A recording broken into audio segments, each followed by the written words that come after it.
A Monday afternoon in South Philadelphia, Pennsylvania, and the summer has not yet agreed to leave. The heat sits in the narrow streets like something physical, pressing down between the row houses, pooling on the brick sidewalks. The sky above Mifflin Street is a flat, white blue, the kind that promises nothing, not rain, not relief. Open windows frame women calling names down from the upper floors. Somewhere on the block, a radio is playing. A tabby cat lies motionless on a front step as if it has simply given up. This is a neighborhood that looks, from above, like a single unbroken thing. Block after block of two-story brick row houses, packed shoulder to shoulder.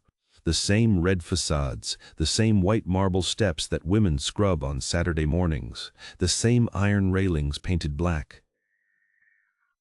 On Mifflin Street and the blocks surrounding it, the world is largely Italian. The Vecchioni Bakery has been there since 1931. The Church of Our Lady of Good Counsel holds Mass in Italian on Sunday mornings and in English in the afternoon. Grandmothers converse on stoops in Neapolitan and Sicilian dialects that their American-born grandchildren no longer fully understand. It is a neighborhood that came here carrying everything it remembered and has spent 30 years trying to remember it in a new country. Marco Antonio Ferretti is 7 years old. He is a compact, energetic boy with his father's black hair and his mother's restless hands. Hands that are always moving, always touching something, always building something out of whatever is nearby. He can make a game out of a bottle cap and a square of pavement. He can occupy himself for an hour with a shoelace. He was born in the neighborhood at Jefferson Hospital on South 9th Street, though both his parents came from a village outside Naples and spoke English only when they had to. Marco grew up with two languages running in parallel, Italian at home, English at school, code switching between them the way bilingual children do, without thinking, without effort, as naturally as breathing. He is the middle child of 5. His father, Salvatore, works at a sheet metal factory in the industrial corridor along the Delaware River, leaving before 6 most mornings and coming home smelling of metal shavings and sweat. His mother, Carmela, runs the household with the organized precision of a woman who has been outnumbered by children for 9 consecutive years and has learned to manage chaos through routine. There are groceries to buy and meals to cook and children to locate, and on most afternoons, the locating is the most time-consuming part. His older sister Gianna is 11. She is the reliable one, the one Carmela sends on errands, the one trusted to bring Marco home from the corner when the afternoon stretches too long. That Monday, school had let out at 3 o'clock. The walk home from Furnace Elementary was 4 blocks, a route Marco could have navigated in his sleep. He had done it hundreds of times. He knew which stoops had dogs and which ones had old men who gave you a quarter if you ran an errand, and which of the alley cats was the one that would let you pet it. It was his neighborhood, his grid, his familiar world.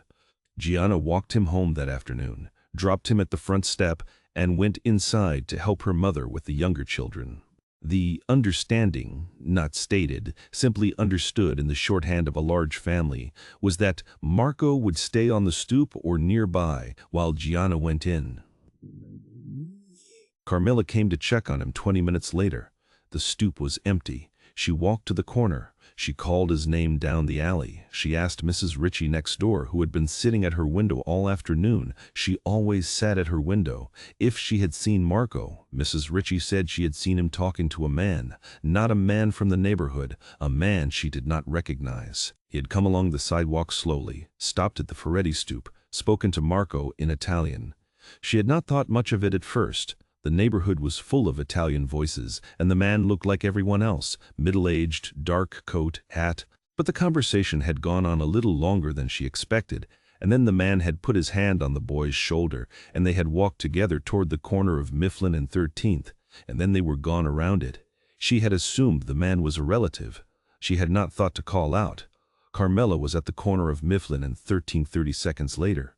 The street was quiet. A woman pushing a baby carriage. 2 boys on bicycles, no man in a dark coat, no Marco. She ran back to the house calling her husband's name, knowing he was not home, calling it anyway. She knocked on every door on the block. She knocked on Mrs. Ritchie's door again and asked her to describe the man, and Mrs. Ritchie's.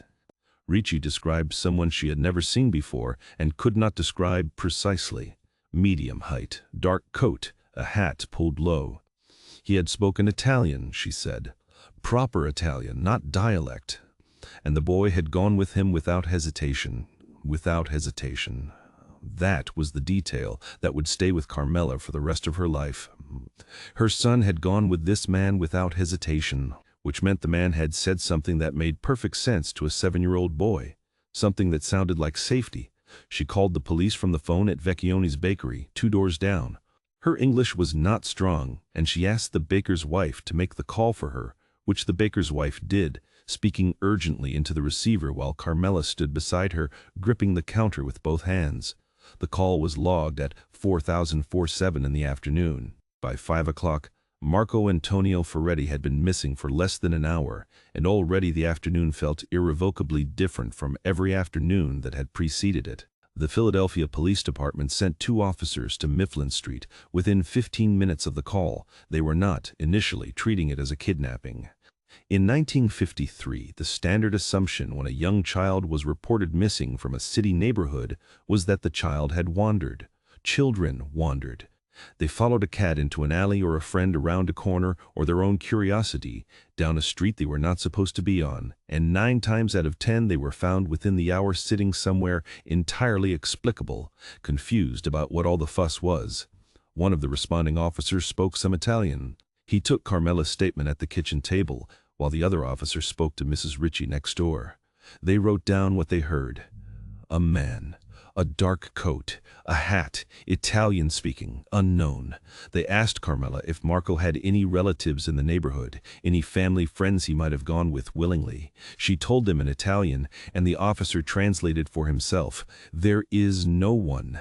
He would not have gone with a stranger, but Mrs. Ricci had said he went willingly, and children, the officers knew, could be persuaded.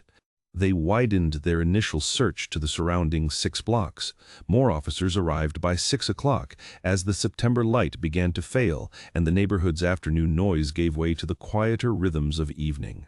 Salvatore arrived home from the factory to find police cars on his block and his wife on the stoop, and the look on his face as he heard what had happened was described by a neighbor who witnessed it as the look of a man whose floor has simply ceased to exist. The neighborhood mobilized the way dense urban neighborhoods do when one of their own goes missing, with speed and collective purpose. Men came out of houses. Young men covered the surrounding blocks in informal grids. The Italian parish priest, Father Amato, organized a group of parishioners who spread through the nearby streets calling Marco's name in both languages. The bakery at Vecchione's became an unofficial headquarters, the windows lit against the darkening evening, people gathering, comparing what little information they had. Detectives arrived by nightfall. They spoke to Mrs. Ricci again, more thoroughly this time, with a sketch artist who sat beside her and drew the man she described. The result was vague, a composite that could have described a quarter of the men in South Philadelphia. But it was something. It was a face to put in a newspaper, a reason to ask the public to look. The sketch ran in the Philadelphia Inquirer on Tuesday morning, September 15th. The headline read, Souche Philadelphia, Boy, 7, Missing Man Sought. Beneath it, a school photograph of Marco, dark hair, the ghost of a smile, a white-collar shirt that Carmela had given to detectives the previous night, pressing it into a detective's hand and saying in Italian, as he would later recount, "Find him, please, he is my heart." A woman in West Philadelphia thought she had seen a man matching the vague description boarding a streetcar with a small boy on Tuesday morning. A shopkeeper on Washington Avenue remembered a man in a dark coat asking in accented English about train schedules to New York. A man in Germantown reported a child crying in a parked car the previous evening. None led anywhere solid. The FBI entered the case on the 3rd day, September 17th, when investigators acknowledged that the man might have taken Marco across state lines, to New York, to New Jersey, to anywhere the rail lines and highways of the Mid-Atlantic Corridor reached. In 1953, the FBI's involvement brought resources access to passenger records on the Pennsylvania Railroad, coordination with police departments in neighboring cities, the weight of federal jurisdiction pressing on an investigation that would otherwise have stayed local. Agents reviewed passenger manifests for trains departing Philadelphia's 30th Street station on the afternoon and evening of September 14th. They checked the names of adult males traveling with children. They contacted authorities in New York, in Baltimore, in Trenton. They interviewed Italian-American community organizations in multiple cities, asking whether any unfamiliar man had appeared with a young boy in tow. In the old neighborhoods, Italian-speaking detectives canvassed methodically. They spoke to every family on Mifflin Street, every family on the 6 surrounding blocks. They asked whether anyone had noticed a stranger in the days before Marco's disappearance, anyone who seemed to be watching children, anyone unfamiliar lingering near the school or the stoops.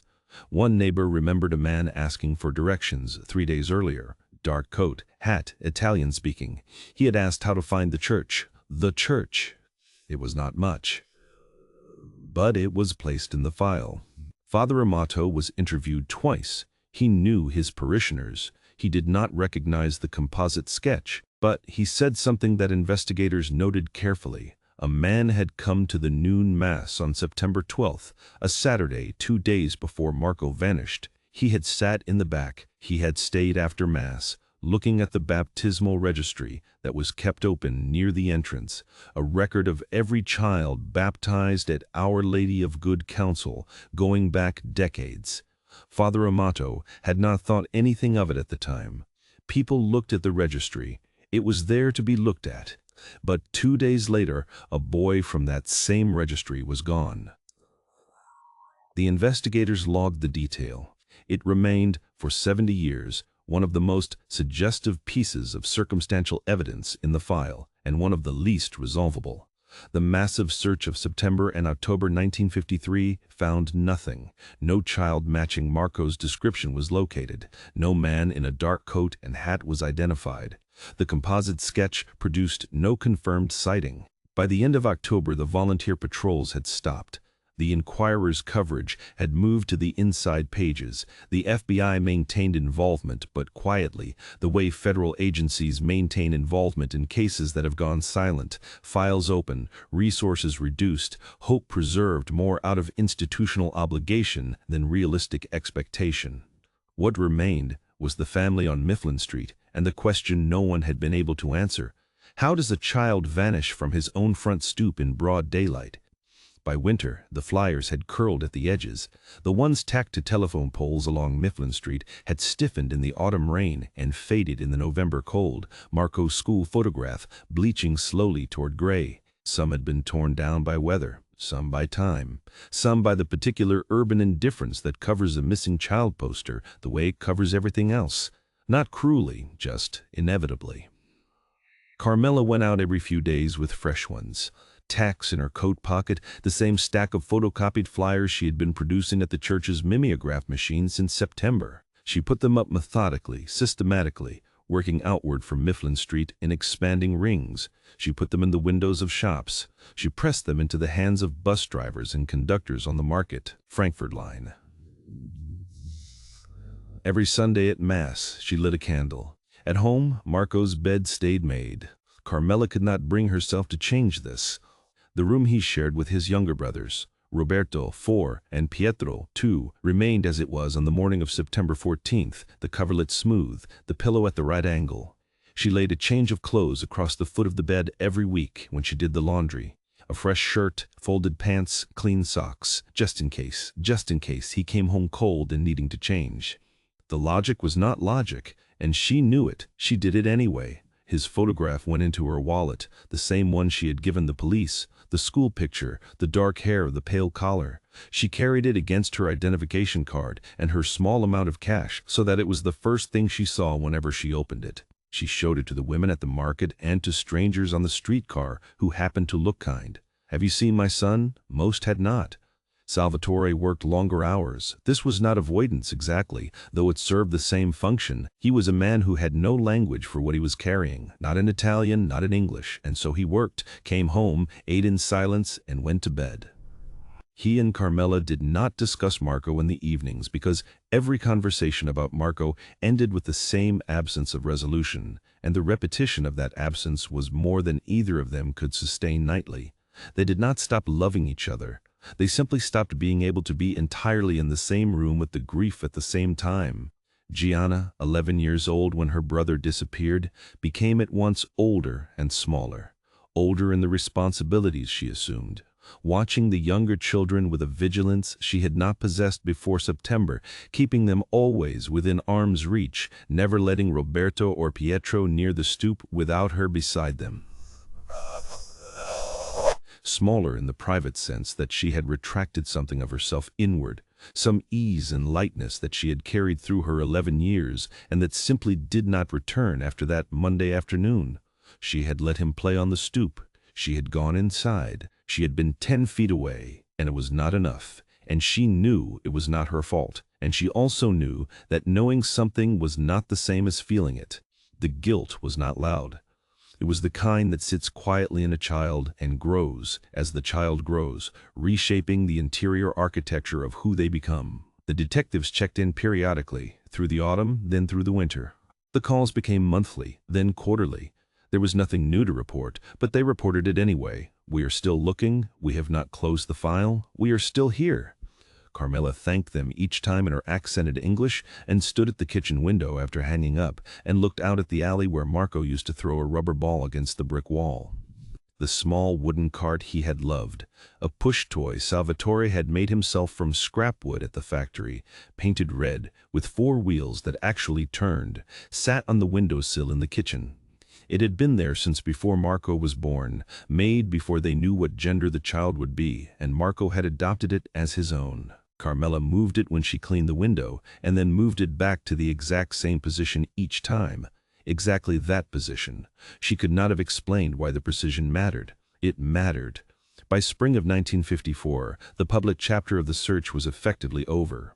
The Inquirer published a brief follow-up in February on the 6-month mark. No new leads. Investigation ongoing. The police department expressed confidence, which meant nothing, and the family expressed hope, which meant everything. The story ran on page 9. The swings at the park on Passyunk Avenue moved in the March wind, empty the way they always moved.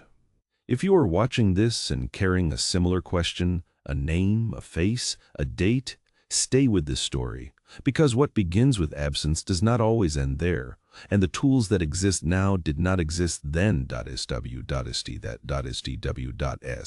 The 1950s became the 1960s in the quiet, relentless way of time that no one can stop. Salvatore and Carmela stayed on Mifflin Street. They could not leave. To leave would have been to acknowledge that Marco would not return to the same address, and neither of them was prepared to make that acknowledgement. The neighborhood changed around them. Families moved to the suburbs as Italian Americans entered the middle class, and the row house blocks became less homogeneous, more fluid. The Vecchioni bakery closed in 1961 when old Mr. Vecchioni died, and his son moved to Delaware. A Puerto Rican family moved in 3 doors down, then more followed, and the block's particular character began its gradual shift. Carmela kept her photograph. She kept the bed. She kept the cart on the windowsill. Gianna finished high school in 1959 and married a man named Tommy Abate from the neighboring block. She moved 4 streets away, close enough to visit her mother every day, which she did for the rest of Carmela's life. Roberto and Pietro grew up in the shadow of their absent brother, inheriting the family's particular quality of incompleteness. The empty chair at Sunday dinner that no one sat in, the name that appeared in every conversation at a certain angle, the photograph on the wall above the television set that guests always noticed, and about which the family always gave the same brief answer: he went missing. In 1953, we are still looking. In 1966, when Marco would have turned 20, the Philadelphia Police Department quietly reopened the file for several months. By then, the investigative context had evolved. There were new detectives, new databases, new interagency protocols. They ran Marco's information through the expanding national missing persons networks and checked military induction records. Draft registration for the Vietnam era was beginning, and an unidentified young man of Marco's approximate age might have appeared somewhere in the system under an unknown name. Nothing matched. They interviewed Carmela again, and Salvatore. Both told the same story they had told in 1953, because the story had not changed and could not change. The man in the dark coat, the Italian voice, the child who had gone without hesitation. The detectives listened with the respectful attention of people who have inherited a case from a previous era and understand that the family's continued presence is itself a form of evidence. Evidence that the case was real, that the child was real, that the grief was real. The file was updated and returned to storage. Salvatore died in 1974 of a heart attack on the factory floor. He was 58. He had spent 21 years going to work and coming home and sitting in the same chair in the same kitchen beside the windowsill where the red cart sat. Carmela held the wake at the Mifflin Street house, as was the custom, and all 5 of her surviving children came. Gianna, Roberto, Pietro, and the 2 older daughters who had moved out before Marco disappeared and who returned now for their father's funeral, carrying their own decades of the family's specific grief. They stood around the photograph on the wall. They told their children about the boy in the striped shirt. Carmela grew older alone in the house on Mifflin Street. Her hair went silver, her steps shortened. She still lit candles at Our Lady of Good Counsel every Sunday. She still carried the photograph in her wallet. The neighbors around her changed. New families, different languages. The block entirely transformed from the Italian enclave she had arrived in, and she became a fixture of a neighborhood that no longer fully remembered what it had been, a small Italian woman who had been on that block since before memory. Her grandchildren grew up hearing the story. Gianna's children knew it best because Gianna was its most faithful keeper, the older sister who had been there, who had felt it most immediately, who never stopped connecting the afternoon of September 14, 1953, to every choice she had made since. She told her children carefully in age-appropriate installments. The park, the stoop, the man, the dark coat, the Italian voice. She told them their grandmother had never stopped believing. In 1987, Gianna's eldest daughter, a woman named Rosaria, who had grown up hearing the story at every family gathering and had absorbed it into her own identity, the way family myths absorb themselves, attended a conference on missing children organized by a Philadelphia social services nonprofit. She had become a social worker. She had become one because of the story, though she did not state this explicitly in her professional biography. At the conference, she heard for the first time about the expanding national databases, the new protocols, the growing movement to apply modern investigative tools to cold cases that had been dormant for decades. She went home and told her mother. Gianna, 66 and still living 4 streets from Mifflin Street, sat at the kitchen table and listened and said, "Then we try again." The Oakland Police Department, the call, came to nothing, in the specific sense that 1987 had no answers for a 1953 case. But the family had learned something. There were people still working on cases like this. There were organizations dedicated to the long-term missing. They were not alone in the waiting. Carmela Ferretti died in January 1998. She was 81 years old. She had outlived her husband by 24 years and her youngest son's disappearance by 45. Her children were in the room when she died, all 4 of them gathered around the bed in the house on Mifflin Street. On the windowsill, the red wooden cart sat in its exact position. She had never stopped believing Marco was alive. She had never, in 45 years, said otherwise. This was not denial. It was not a failure to process grief. It was a choice she had made in the autumn of 1953 and renewed every single morning that followed. A choice to maintain the possibility rather than close it, because closing it meant agreeing that he was gone, and she was not prepared to agree. Her children buried her in the parish cemetery. On the headstone, beneath her name and her dates, they had a phrase inscribed in Italian, Aspettando torni, waiting for you to come home. She sat on the edge of the bed and held it for a long time. Then she put it in her own wallet. She was not ready to stop carrying it either. The world changed quickly in the years after Carmela's death. The internet arrived in living rooms. Cell phones became ubiquitous. The way people found information, located one another, and reconstructed lost connections transformed in a decade more completely than it had in the previous 50 years. Rosaria, now in her 40s and 2 decades into her social work career, watched all of it with professional interest and personal attention. She had never stopped following the development of forensic technology, not with any formal institutional role, simply as someone who understood what the right tool arriving at the right moment might mean for a family that had been waiting since 1953. In 2001, consumer DNA testing became commercially available for the first time. The kits were primitive by later standards, expensive, limited in their analysis, with no meaningful database to compare against.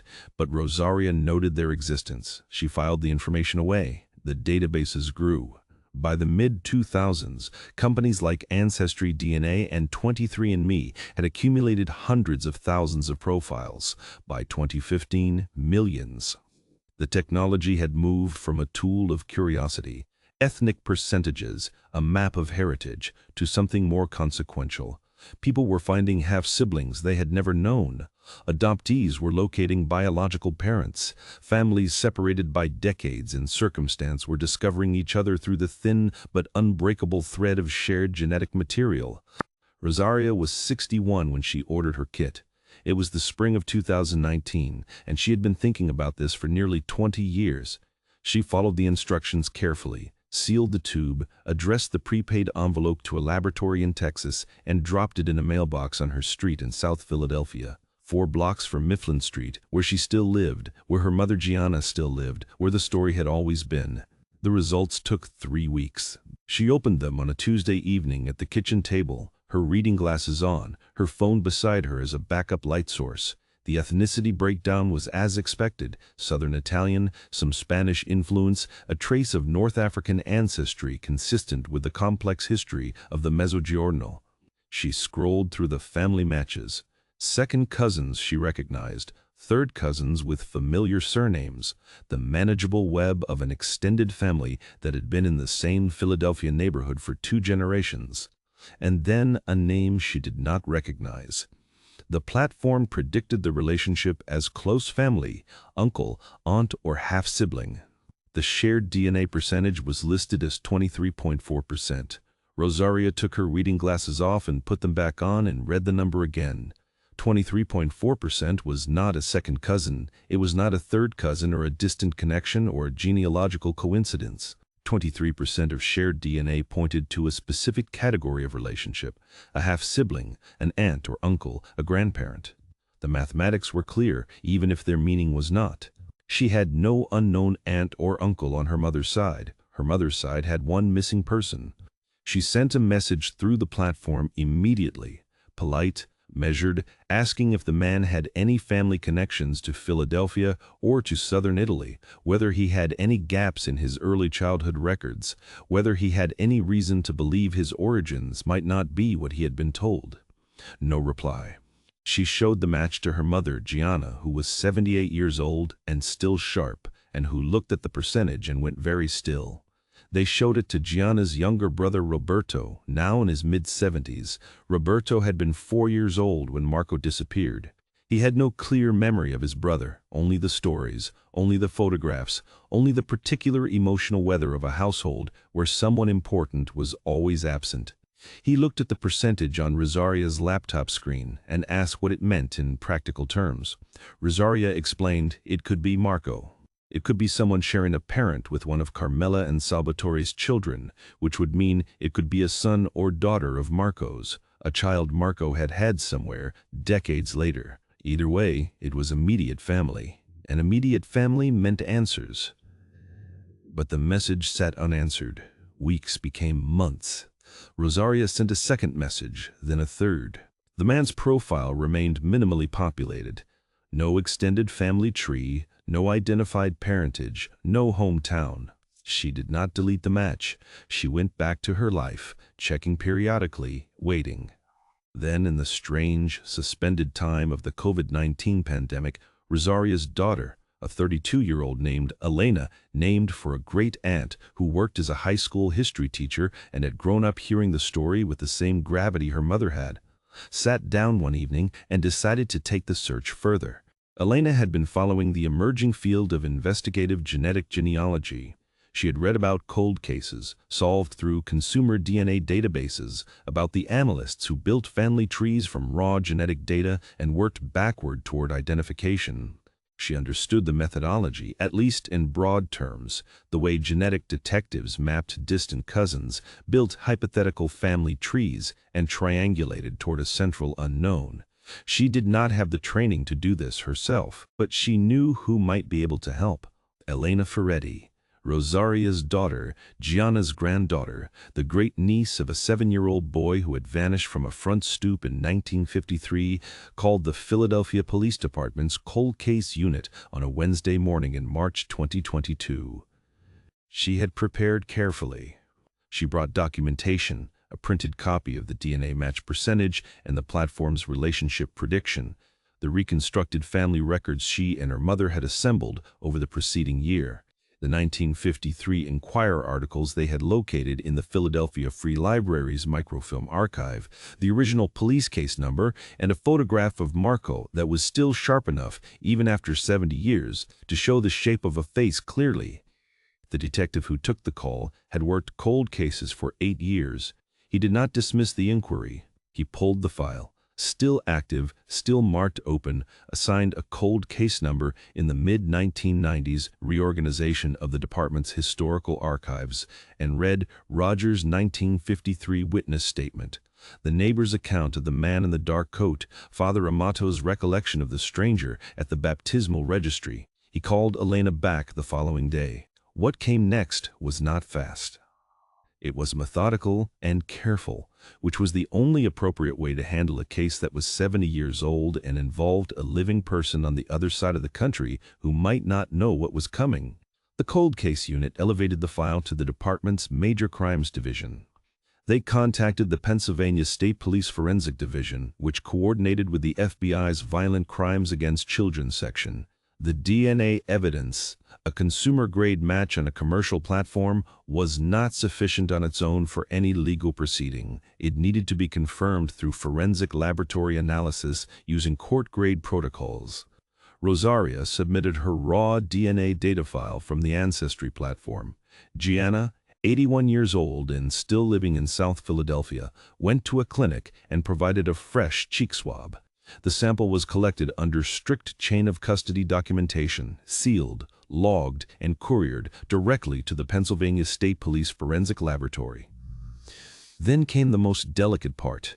The man on the East Coast, referred to internally by investigators as the subject, had to be approached without causing harm. He was in his mid-70s. He had a family. He had a life. He had, as far as anyone knew, no idea that any of this was happening. FBI agents who made first contact described the approach with particular care in their reports. Low-key, respectful, no uniforms, no pressure, no disclosure, until the subject indicated willingness to hear and engage. 2 agents visited him at his home on a Tuesday afternoon in April 2022.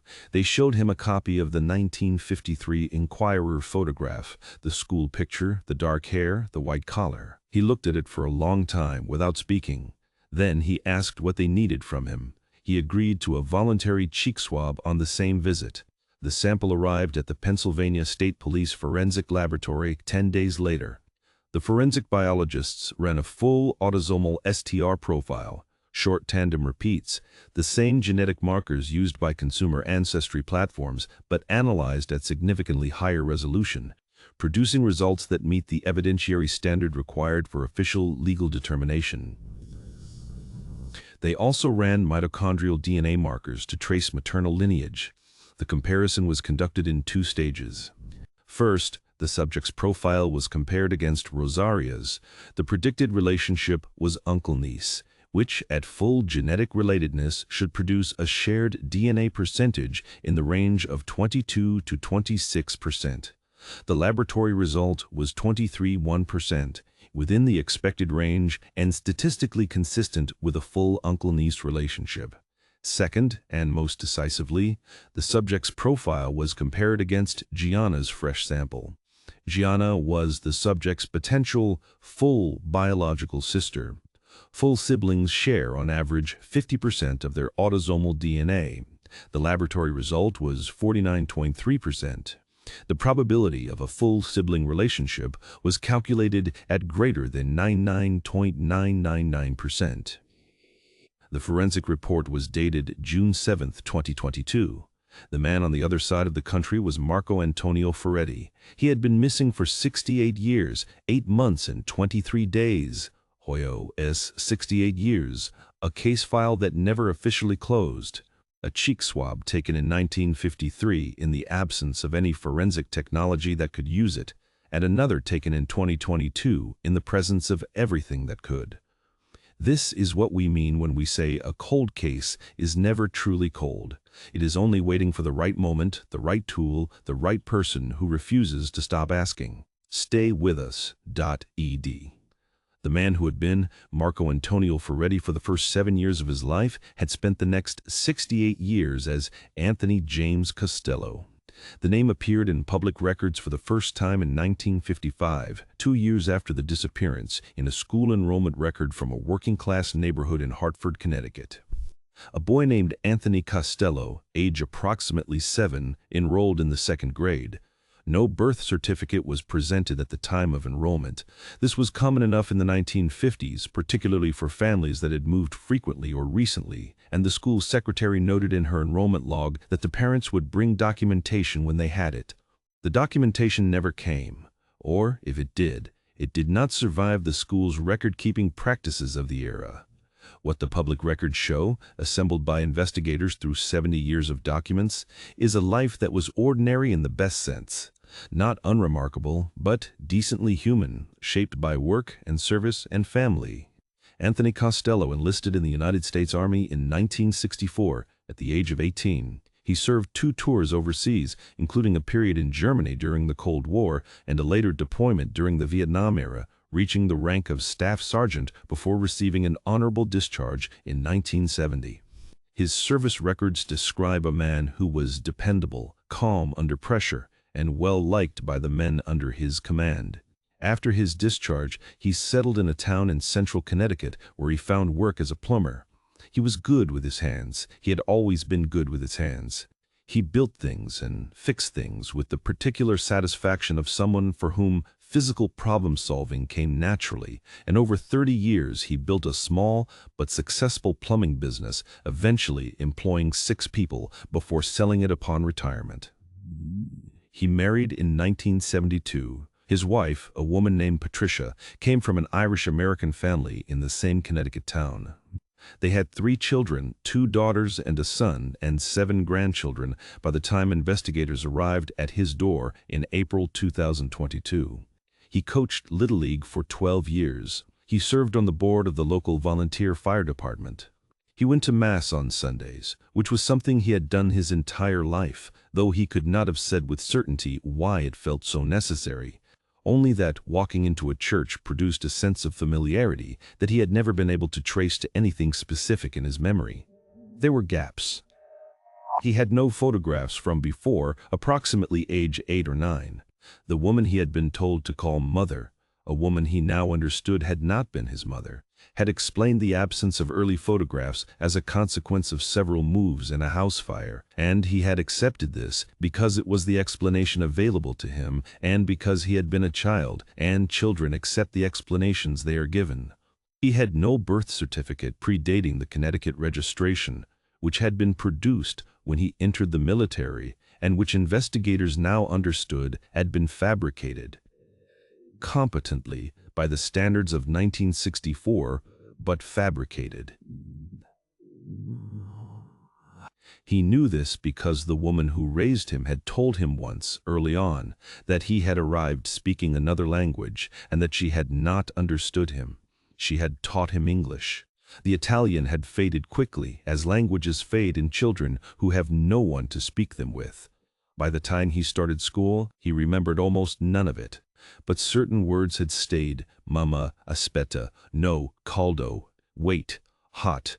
words that are said to small children. He had a recurring memory from earliest childhood, a train ride that seemed very long, the smell of cigarette smoke, the sound of the wheels on the tracks, a window showing darkness outside, a man beside him, the man's coat sleeve, dark wool, pressed against his arm. He had never known what to do with this memory.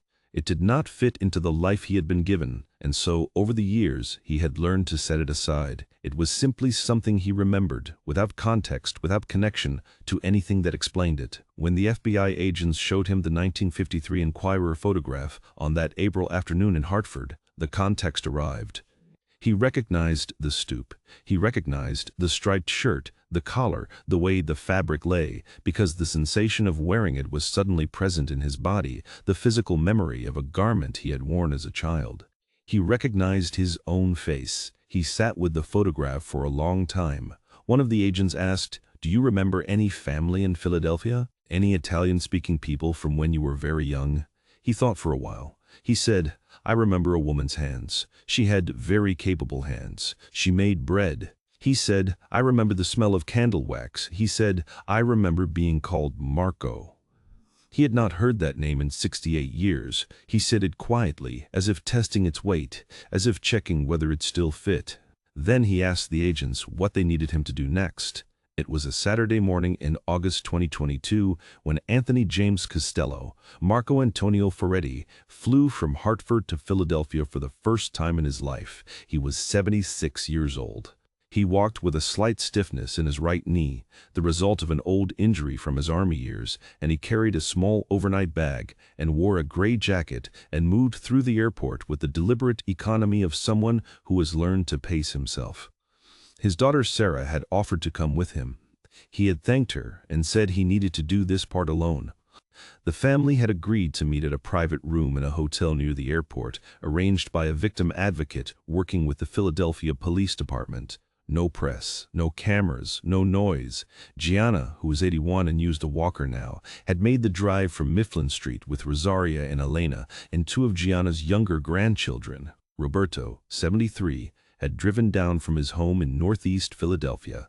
Several of Carmela's grandchildren and great-grandchildren were in the room, people who had grown up hearing the story, who had seen the photograph their entire lives, who had carried the name Marco Ferretti as a kind of inheritance. The room had a table with coffee and pastries. Someone had brought pastries from Isgro's on Christian Street, the same Italian bakery that had been on that block since before the disappearance. It was a small and deliberate gesture, and everyone in the room understood it. Gianna sat near the door. She had asked to be near the door.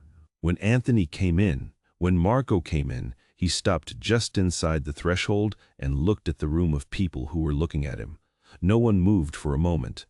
He had the bone structure of his father and his mother's hands, and he had aged in the specific way of people who spent decades doing physical work. But the shape of the face in the 1953 photograph was still there, older and lined and entirely recognizable, and Gianna recognized it before she said anything or did anything, before anyone in the room moved, from across the room, from the distance of 81 years and 68 of waiting. She said his name. Not Anthony. Marco. He crossed the room. Gianna's hands came up and he bent toward her, her palms against his face, and she looked at her brother the way their mother had looked at photographs for 45 years, with the complete, undeflectable attention of someone who has been waiting so long that the arrival of the real thing requires a moment to be believed. She said something in Italian that no one in the room was close enough to hear. Roberto came next, steadier than his sister, slower. The two men looked at each other. Roberto had been 4 years old when Marco disappeared. He had no memory of his brother as a person, only the photographs, only the stories. But standing in front of this man, there was something he recognized that did not require memory, something genetic and immediate. He put his hand on his brother's shoulder. They stood like that for a while. The family settled into chairs and onto sofas and along the edges of the room in the informal arrangement of a gathering that has too many people and too much to say for any formal structure to hold it.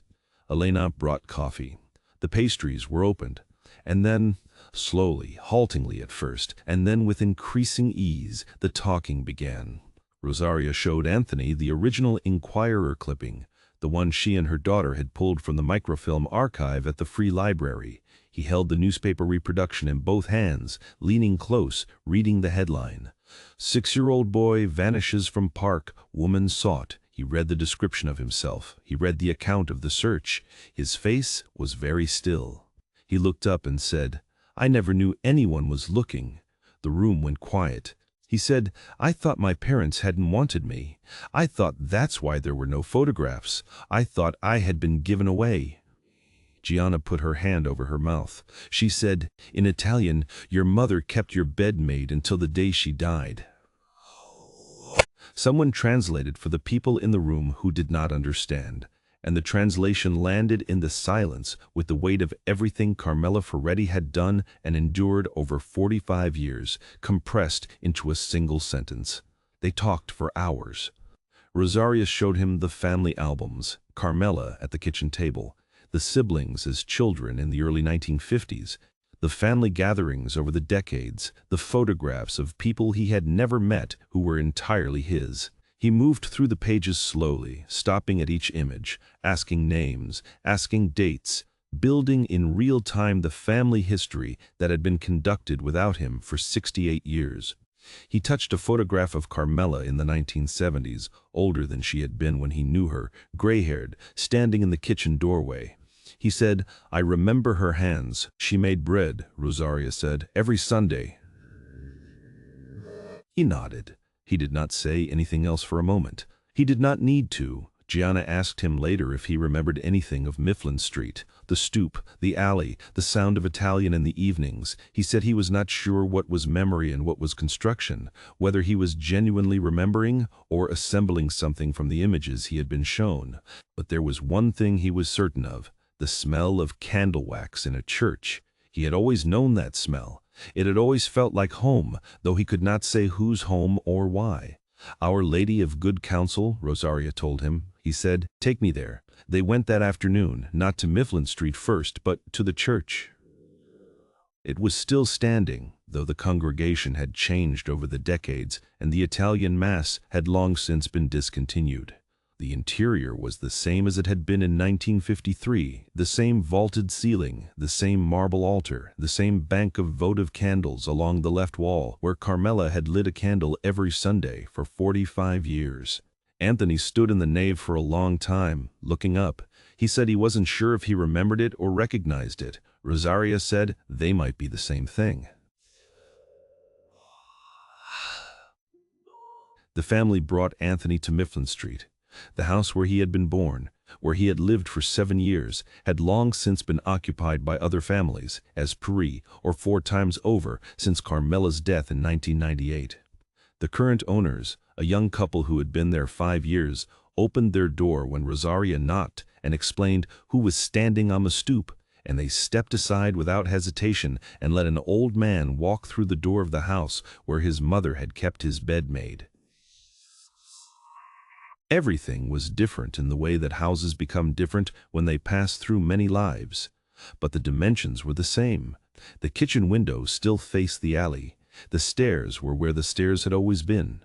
He stood at the kitchen window for a long time. He asked, where was the cart? Rosaria understood immediately. She reached into the bag she had brought. She had thought to bring it, had wrapped it in a dish towel, and produced the small red wooden cart that Salvatore had made from factory scrap and that Carmela had kept on the windowsill for 45 years. She and Gianna had brought it home after Carmela died, and it had been on Gianna's kitchen windowsill ever since. She placed it on the kitchen windowsill. Anthony looked at it for a long time. He picked it up, turned it over. The wheel still turned. He put it back in the exact center of the windowsill without being told where it went, because he had always known where it went. Gianna died 6 weeks after the reunion. She was 82 years old. She had been in declining health for several years, and the family had known that her time was limited, and the search, the DNA test, the investigation, the reunion had been shaped in part by a collective urgency to get there before she couldn't. They had gotten there. She had held her brother's face in her hands. She had said his name. She died peacefully, at her home 4 streets from Mifflin Street, with Rosaria and her other children present. At the funeral, Anthony sat in the front pew of Our Lady of Good Counsel. He wore a dark suit. He had not been back to the church since the afternoon of the reunion, and sitting in it now for his sister's funeral was a different kind of return, not joyful, not sorrowful in any simple sense, but dense with the accumulated weight of everything that had happened in and around this building over 70 years. He spoke briefly at the service. He said, "My sister waited her whole life for me to come home. I got here just in time. I don't know how to thank the people who made that possible. I only know that whatever she was carrying, she can put it down now. We found each other. That's what she needed. That's what we both needed." They buried Gianna beside Carmela, beside Salvatore, in the parish cemetery. The headstone for Carmela still read, "Aspettando torni," waiting for you to come home. Roberto touched the stone after the burial and said quietly, in Italian, "He came back, Ma." No one responded. No one needed to. The Philadelphia Police Department officially updated the status of case number 53, PHL 4872, in November 2022. Luis Armando Albino, the entry still carried the original language of the era, was updated to reflect the current subject name. Marco Antonio Ferretti, status located. Reunited with family. The kidnapping investigation remained open, as it technically must. The man responsible, who he was, whether he acted alone, what network, if any, he belonged to, whether he was still alive, remained unknown. Investigators noted in their update that the woman in the original 1953 witness statement, the neighbor Mrs. Acting. Ricci's account described a man, not a woman, which distinguished this case from some comparable ones. The man in the dark coat would, if alive in 2022, be well over 100 years old. The trail was not merely cold, it was nearly geological in its age. The answers, if they exist anywhere, exist in records that may not survive, in memories that have long since gone, in a history that belongs to an era before most documentation we would recognize. Anthony Costello returned to Hartford after the funeral. He returned to his daughters and his son and his grandchildren and the life he had built over 70 years under a name that was not the one he had been born with. He kept all of it. He added to it. He called Roberto every Sunday. He called Rosaria on holidays. He visited Philadelphia twice in the following year, and on his second visit, Elena took him to Jefferson Elementary School on South 7th Street, where a 7-year-old boy had learned to read in 2 languages in the fall of 1952. It sits at 7th Street and past Yonk Avenue in South Philadelphia, a modest patch of open ground in the dense urban grid of the neighborhood. It is not a large park. It has trees, some grass, some benches, a small playground. On warm afternoons, children run across the grass and parents watch from the benches in the specific, relaxed vigilance of people who feel safe in their neighborhood. Most of the people who pass through the park on any given afternoon have no idea what happened here on September 14, 1953. But on a Tuesday morning in October 2022, an old man came to the park and sat down on one of the benches near the playground. He sat there for a while, watching the trees move in the autumn breeze. He was 76 years old, with a slight stiffness in one knee and gray hair combed neatly, and a quiet face that had the quality of someone who has spent a great deal of time thinking about things he cannot change, and has arrived, finally, at something like peace with this. He had been in this park before. He had been 7 years old, a woman. Some accounts say a woman, though the 1953 witness statement records a man, had approached him on a September afternoon and spoken to him in Italian and promised him something sweet, and he had gone, and the life he had been living until that moment had simply ended, and a different one had begun, and he had not known until 68 years later what it was he had left behind. He sat on the bench and looked at the playground, where 2 children were on the swings, pumping their legs, going higher than their parents probably intended. A woman's hands making bread. The smell of candle wax in a church, the word mama and the Italian instruction he had been given as a small child and never been able to place, aspetta, wait. Without knowing he was waiting, without knowing what he was waiting for. The swings moved in the October wind. Rosaria came and sat beside him after a while. They did not speak immediately. They sat together in the park where the story had begun and looked at the children playing and let the ordinary Tuesday morning be what it was. After a while, Anthony said, "I used to play here." Rosaria said. "I know." He said, "I always wondered why I liked parks." He had always liked parks. He had coached Little League for 12 years. He had spent 30 summers at community fields watching children run. He had never been able to say why this felt so essential, only that it did. Only that being outside with children playing felt like something important, something he was supposed to be near. There are things we carry without knowing we are carrying them. There are things that survive the loss of language, the loss of memory, the loss of everything we thought we knew about ourselves. They are small things, usually. The smell of bread, the sound of a church, the preference for a park on an ordinary afternoon, small inheritances from the life we lived before we were taken from it. The swings moved in the October breeze, the children pumped their legs and went higher. And in the park where it had all begun, 70 years earlier, an old man sat on a bench beside his great-niece and watched the light fall through the trees and felt, for the first time in as long as he could remember, that he was exactly where he was supposed to be. The investigation into what happened on September 14, 1953, remains open. The question of who took Marco Ferretti from his front stoop and why, and through what network or circumstance, remains unanswered. The man in the dark coat may have acted alone. He may have been part of a larger scheme involving the illegal adoption networks that operated in immigrant communities in the 1950s, taking children from families who had no institutional power and placing them with families who paid. He may have been motivated by grief or by greed or by something more complex than either. He took those answers with him decades ago into a silence that forensic science cannot yet reach. But Marco Ferretti came home. He came home because a woman in her 60s, in the strange quiet of a pandemic year, ordered a DNA kit because she had never fully stopped hoping, because her daughter had the persistence and the research skills to take the match seriously. Because the Philadelphia Police Department had kept a file open for 68 years, and the detective who answered the phone in 2022 did not dismiss what he heard. Because Carmela Ferretti kept a bed made for 45 years and told her children every year that he was alive.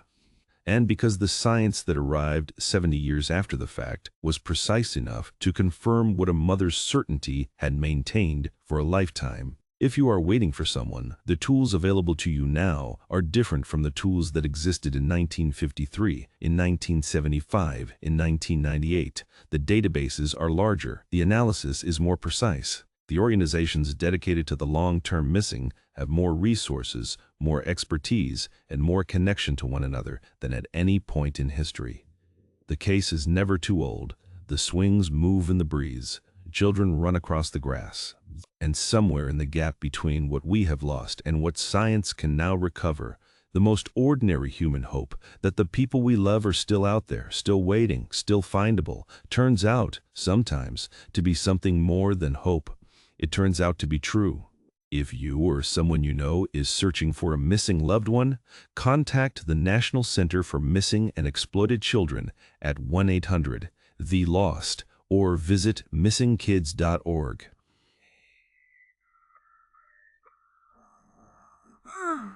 The California Department of Justice's Missing and Unidentified Persons Unit maintains a DNA database specifically designed for cold cases involving long-term missing persons.